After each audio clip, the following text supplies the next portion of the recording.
On February 27, 2026, Oman's foreign minister made an announcement that should have changed history. Iran had agreed to a peace deal. Full verification by international inspectors, no weapons-grade uranium stockpile. Peace, he said, was within reach. Talks were scheduled to resume on March 2nd. 24 hours later, the United States and Israel launched Operation Epic Fury. Over 5,000 targets struck in a single night. Iran's supreme leader was killed. And the largest military operation in the Middle East since the invasion of Iraq was underway. But here's what nobody is telling you. This war didn't just send oil prices through the roof. It triggered a crisis in a resource most people have never even thought about. A resource that is now threatening every AI chip on the planet. So let me ask you something. What do you think is the most valuable thing that flows through the Strait of Hormuz? Most people would say oil. And they'd be partially right. 20% of the world's daily oil supply passes through this 47-mile choke point between Iran and Oman. When Iran's Revolutionary Guard announced the strait was closed on March 2nd, oil markets went into freefall. Brent crude blew past $100 a barrel within a week, peaking at $126. The largest disruption to global energy supply since the 1970s oil crisis. But oil isn't the real story, not this time. 30% of the world's commercial helium passes through the exact same strait. And if you don't understand why that matters, you need to pay very close attention to what comes next. Helium is not what you think it is. It's not a novelty gas for birthday balloons. In semiconductor manufacturing, helium is the irreplaceable coolant that makes chip fabrication possible. It cools silicon wafers during the etching process. It enables the photolithography technique used to print the microscopic circuitry on every advanced processor ever made. Without helium, you cannot manufacture the chips that power your phone, your car, your laptop, or the AI models that every tech company on Earth is racing to build right now. And as of March 2nd, 2026, that supply is gone. When Iran retaliated against the strikes, their drones hit Ras Laffan Industrial City in Qatar, one of the largest natural gas and helium production hubs on the planet. Qatar produces roughly 1/3 of the world's entire helium supply. Qatar Gas immediately declared force majeure, a legal declaration that they cannot fulfill any of their contracts. Industry assessments say the damage will take years to repair. Years, not weeks, not months, years. And there is no restart in sight. Now here's where it gets really interesting. Think about who depends on this helium the most. South Korea, the country imports 65% of its helium directly from Qatar. South Korea is home to Samsung and SK Hynix, two of the largest memory chip manufacturers on Earth. These are the companies building the chips inside every major AI data center. The ones running ChatGPT, Google Gemini, and every cloud service you rely on daily. Samsung currently has roughly 6 to 12 weeks of helium reserves. SK Hynix has 8 to 16 weeks. After that, production slows, and eventually it stops. Taiwan's TSMC, arguably the single most important chip maker in the world, is in slightly better shape with over 2 months of stock and a more diversified supply chain. But even TSMC sources about 30% of its helium from Qatar. Phil Kornbluth, one of the world's leading helium industry consultants, said it plainly. Nobody's run out of helium yet, but it's a few weeks out when the shortage really hits. His best case scenario for resuming even partial production? 6 weeks. And he considers that, in his own words, highly unlikely.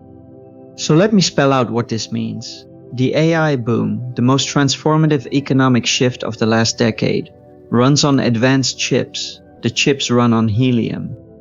And the helium is trapped behind a 47-mile strait that is now an active war zone. But this story has another layer, and it's the part that should genuinely concern you. While Samsung and TSMC scramble for alternative helium sources, someone else is quietly positioning to fill the gap. Russia, the world's third largest helium supplier. According to a Deutsche Bank analysis published just this week, Russia had already been ramping helium production before the crisis began because, as Bernstein analysts noted, they have ample reserves and a war to fund, the war in Ukraine. Here's the geopolitical play. China sourced 54% of its helium from Qatar last year. That supply is now cut off. Russia is more than happy to step in.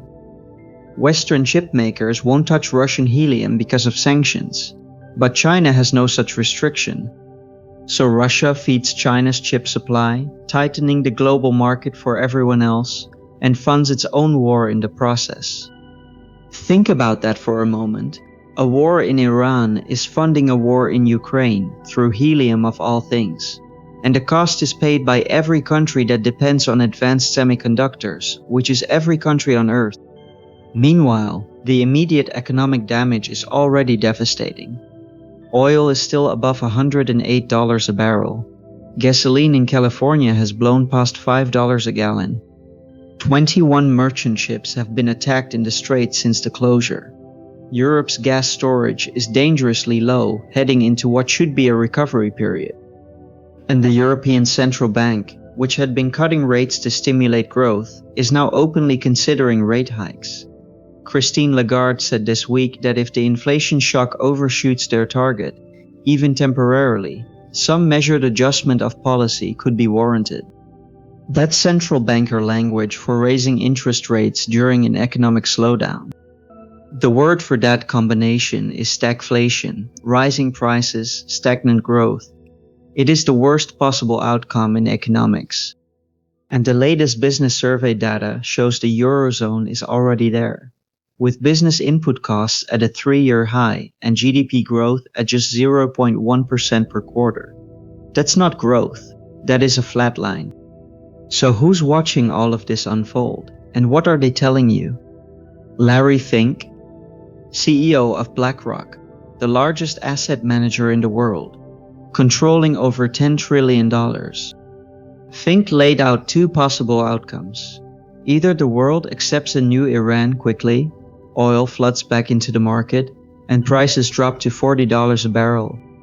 Or the Iranian regime continues to resist, the strait stays closed, and oil climbs to $150 a barrel, triggering a full-blown global recession. There is no middle ground in his assessment, and every day the strait stays closed pushes us further toward the second outcome. But here's the real takeaway from all of this, the thing that matters beyond the headlines. This crisis exposed a vulnerability that most people, including most governments, had completely overlooked.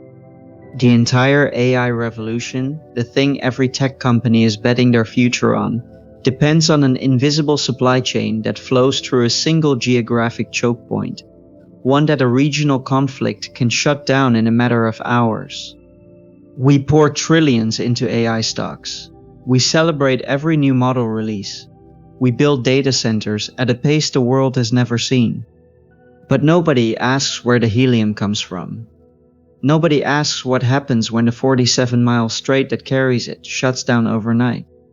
Most people learned the word semiconductor during the COVID chip shortage. Now they're about to learn the word helium for an entirely different reason.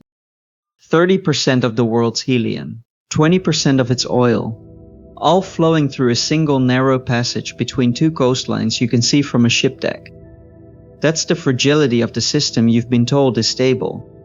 The lesson isn't about Iran, and it isn't about oil prices. It's about the hidden choke points that control modern civilization, and the fact that most people have absolutely no idea they exist until it's too late. Understand the choke points, understand who controls them, and build your life so that no single point of failure can bring you down. That is not paranoia, that's sovereignty.